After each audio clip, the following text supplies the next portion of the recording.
Disebutkan dalam hadis sahih Imam Bukhari meriwayatkan, "Ma min ayyamin al-amalu shalih fihinna ahabbu ila Allah min hadhil ayyamil ashri."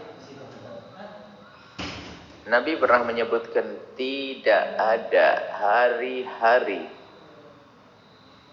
untuk berbuat kebaikan yang lebih Allah senangi melebihi dari 10 awal Dzulhijjah.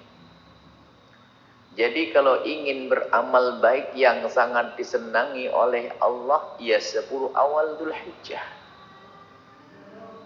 Dan begitu agungnya 10 awal Dzulhijjah, tanggal 1 sampai 10.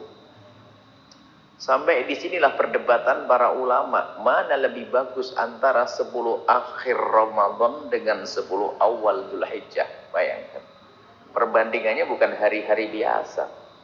Kita kalau di 10 akhir Ramadan berebut, lihat iktikaf tidak henti-henti.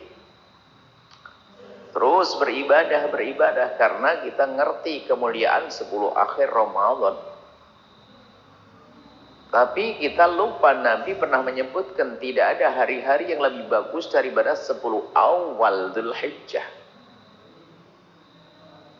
Sehingga sebagian mengatakan 10 awal Dzulhijjah ini lebih bagus daripada 10 akhir Ramadan. Cuman di sana ada ulama yang membedakan.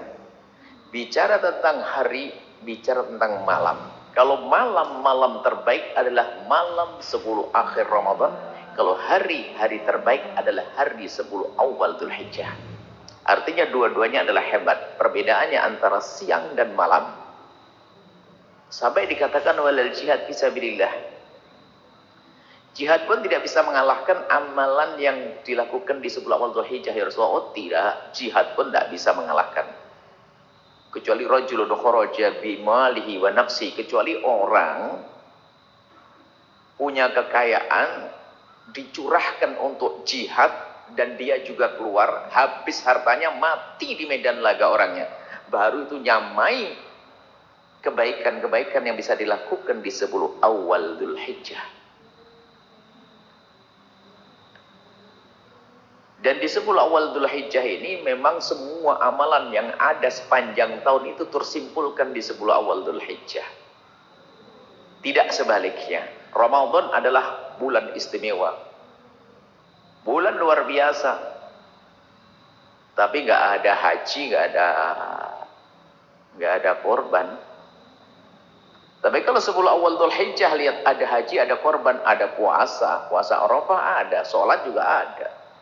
Makanya kelebihannya 10 awal Dzulhijjah adalah di situ tersimpulkan semua ibadah yang bertebaran di sepanjang satu tahun, tersimpulkan di 10 awal Dzulhijjah. Bahkan lebih dari itu, ada amalan yang hanya adanya di 10 awal Dzulhijjah, haji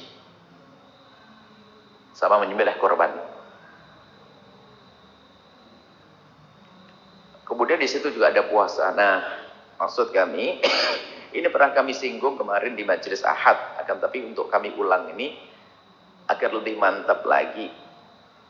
Banyak diantaranya, maka kalau Nabi menyebutkan dalam hadis lain, fa'akthiru fi at-tahlil, tasbih, wat-tahmid, wat-takbir. Perbanyak baca tasbih, tahlil, tahmid.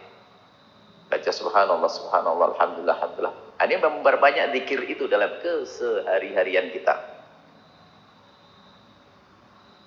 Amalan-amalan yang istimewa, yang paling istimewa adalah haji. Semoga Allah mudahkan kita naik haji.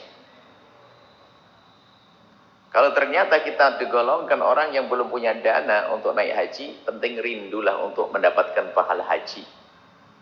Gampang, Jumatan bagi seorang fakir pahala haji. Melakukan sholat duha bagi seorang yang fakir pahala haji. Bukan fakir semua.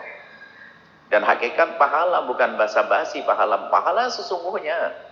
Jadi kalau kita bisa sholat subuh berjamaah, lalu kita duduk di tempat sholat kita, membaca zikir, baca Al-Quran, atau menghadiri pengajian sampai terbit matahari, kita tunggu sesaat.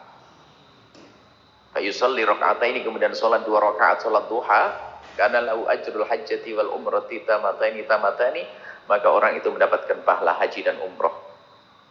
Artinya bagi yang fakir, nggak usah kecil hati. Ternyata cukup dengan melakukan sholat duha mendapatkan pahala haji.